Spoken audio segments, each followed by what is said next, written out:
भगवान बुद्ध से एक भिक्षु ने पूछा कि मैं खुशी होना चाहता हूँ, मैं क्या करूँ? बुद्ध ने कहा कि तुम अपने मन से सभी इच्छा को निकाल दो। इच्छा का लगाव तुम्हें खुशी होने नहीं देगा। इच्छा से मित्रता मत करो, उसकी मित्रता तुमको नर्क तक ले जाएगी। संसार में इच्छा चोर के समान है। ये चोर तुम्हारी आयु को धीरे धीरे नष्ट करते रहेगी। अपने मन से स्वार्थ की भावना को बिल्कुल निकाल दो। ऐसा करने से तुम्हारे मन में सम्यक ज्ञान उत्पन्न होगा और उस ज्ञान के सहारे तुम धीरे धीरे वैराग्य को प्राप्त कर लोगे। और वैराग्य सर्व सुखों का खजाना है। एक भिक्षु ने पूछा कि मैं लोभ को मिटा नहीं पा रहा हूँ, भगवान मैं क्या करूं? बुद्ध ने कहा कि तुम लोभ को एक सीमा में बांध दो। उस अंकुश से उसकी शक्ति कम हो जाएगी। अगर लोभ से सावधान नहीं होगे तो जीवन दुखों से भर जाएगा। लोभ एक प्रकार का फटा हुआ थैला है, जिसको जितना भी भरोगे वह भर नहीं पाएगा। लोभ एक प्रकार का नशा है। तुम जितना भी संग्रह करो फिर भी तुम्हारा मन तृप्त नहीं हो सकता। लोभी मन की भूख कभी भी मिट नहीं सकती।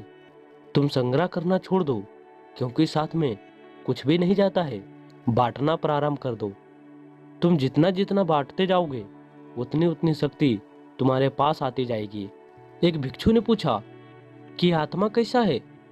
बुद्ध ने कहा कि आत्मा आनंद है, आत्मा प्रेम है, आत्मा शांति है, आत्मा पूर्ण है, आत्मा निराकार है, आत्मा सर्वव्यापक है, आत्मा अजर अमर है, आत्मा पुरातन है, अर्थात पुराने से भी पुराना होते हुए भी नए से भी नया है। आत्मा स्त्री पुरुष और पशु पक्षी सब जीवों में समाया हुआ है।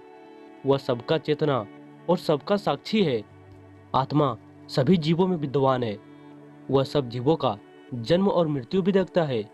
शरीर का बचपन, यौवन और बुढ़ापा भी देखता है। आत्मा स्वयं प्रकाश है, उसको किसी अन्य प्रकाश की जरूरत नहीं है। आत्मा निरंजन है, जिसमें नाम मात्र का भी मैल नहीं है। आत्मा विकारों से रहित है। आत्मा अविनाशी है और वह जन्म मरण से रहित है। आत्मा ना तो किसी को मारता है और ना ही किसी के द्वारा मारा जाता है। आत्मा को अस्त्र से नहीं काट सकते, उसको आग भी नहीं जला सकती, उसको पानी नहीं डुबो सकता और वायु नहीं झुका सकता।